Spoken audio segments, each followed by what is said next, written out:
الحمد للہ رب العالمین والعاقبۃ للمتقین والصلاة والسلام علی سید المرسلین وعلی آلہ واصحابہ اجمعین اما بعد فاعوذ باللہ من الشیطان الرجیم بسم اللہ الرحمن الرحیم وَأَن تَصُومُوا خَيْرٌ لَكُمْ إِن كُنتُمْ تَعْلَمُونَ۔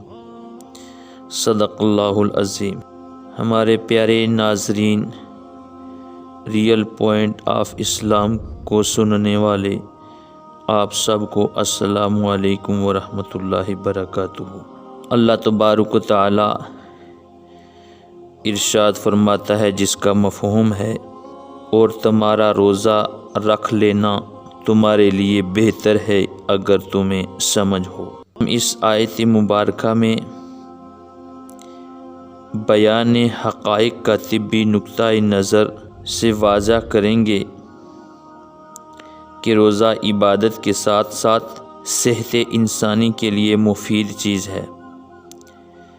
ڈاکٹر اور اطباء کا کہنا ہے کہ روزے سے جسم میں کوئی نقص یا کمزوری واقع نہیں ہوتی، بلکہ روزہ رکھ لینے سے صرف دو کھانوں کے درمیان وقفہ ہے، اور یہ وقفہ معمول سے کچھ زیادہ ہوتا ہے، اور در حقیقت 24 گھنٹوں میں جسم کو مجموعی طور پر اتنے حرارے، کیلوریز اور مایع کی مقدار مل جاتی ہے جتنے روزے کے علاوہ دنوں میں ملتی ہے۔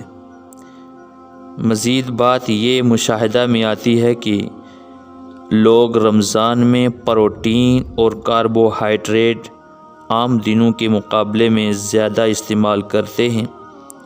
اس حقیقت کے پیش نظر یہ بھی کہا جا سکتا ہے کہ مجموعی غذائیات عام دنوں کے مقابلے میں جسم کو اکثر زیادہ تعداد میں ملتے ہیں۔ اس کے علاوہ جسم فاضل مادوں کو بھی استعمال کر کے توانائی کی ضرورت پوری کرتا ہے۔ روزے سے مندرجہ ذیل طبی فوائد پیش کیے جائیں گے۔ نمبر 1، روزہ سارے نظام ہضم کو ایک ماہ کے لیے آرام مہیا کر دیتا ہے۔ در حقیقت اس کا حیران کن اثر بطور خاص جگر پر ہوتا ہے، کیونکہ جگر کھانا ہضم کرنے کے علاوہ 15 مزید اعمال بھی سر انجام دیتا ہے، جس کی وجہ سے اس پر تھکن طاری ہو جاتی ہے۔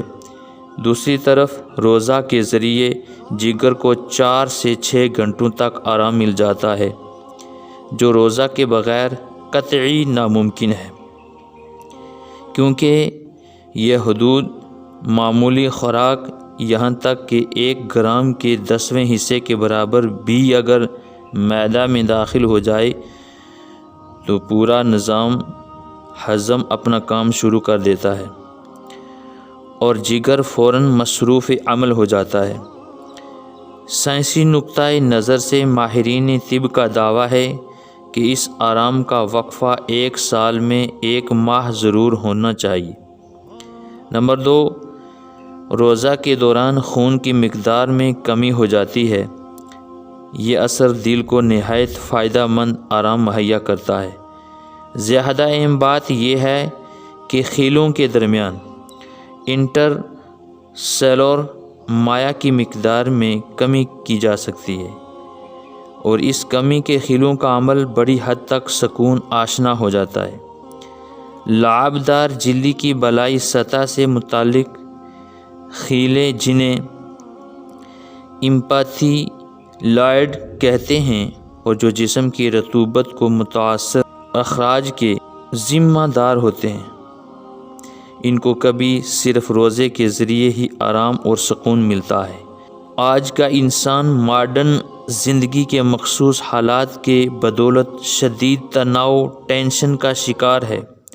رمضان کے 1 ماہ کے روزے بطور خاص ڈائسٹاک پریشر کو کم کر کے انسان کو بہت زیادہ فائدہ پہنچاتا ہے۔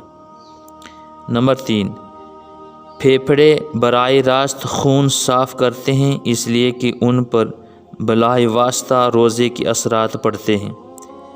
اگر پھیپھڑوں میں خون منجمد ہو جائے، یعنی خون جم جائے، تو روزے کی وجہ سے بہت جلد ہی شکایت رفع ہو جاتی ہے۔ اس کا سبب یہ ہے کہ نالیاں صاف ہو جاتی ہیں۔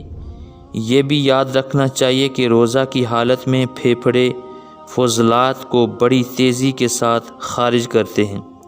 اس سے خون اچھی طرح صاف ہونے لگتا ہے اور خون کی صفائی سے تمام نظام جسمانی میں صحت کی لہر دوڑ جاتی ہے۔ نمبر 4، روزے کے دوران جب خون میں غذائی مادے کم ترین سطح پر ہوتے ہیں تو ہڈیوں کا گودا حرکت پذیر ہو جاتا ہے۔ اس کے نتیجے میں لاغر لوگ روزے رکھ کر آسانی سے اپنے اندر زیادہ خون پیدا کر سکتے ہیں۔ روزے کے دوران جگر کو ضروری آرام اتنا مواد مہیا کر دیتا ہے جس سے بآسانی زیادہ مقدار میں خون پیدا ہو سکے۔ نمبر 5، خون میں سرخ ذرات کی تعداد زیادہ اور سفید ذرات کی تعداد کم پائی جاتی ہے۔ ماہرین کے مطابق روزے میں حرارت جسمانی گر جاتی ہے، لیکن جب اصلی بھوک واپس آتی ہے تو حالت جسمانی اصلی حالت کی طرف مائل ہو جاتا ہے۔ اسی طرح جب روزہ افطار کیا جاتا ہے اور غذا استعمال ہوتی ہے تو حرارت جسمانی میں کس قدر اضافہ ہو جاتا ہے۔ روزہ رکھنے کے بعد خون کی صفائی کا عمل جاری ہو جاتا ہے اور اسی حالت میں اکثر دیکھا گیا ہے کہ خون کے سرخ خلیات کی تعداد میں ترقی ہو جاتی ہے۔ ایک مشاہدہ کے مطابق معلوم ہوا کہ صرف 12 دن کے روزوں کے تسلسل کی وجہ سے خون کے خیالات کی تعداد 5 لاکھ سے بڑھ کر 36 لاکھ تک پہنچ جاتی ہے۔ تو روزے کے جسمانی طبی اثرات بھی مہیا ہوتے ہیں۔ مجھے امید ہے آپ کو یہ باتیں اچھی لگی ہوں گی۔ اللہ تعالی ہم سب کو اس پر عمل کرنے کی توفیق عطا فرمائے۔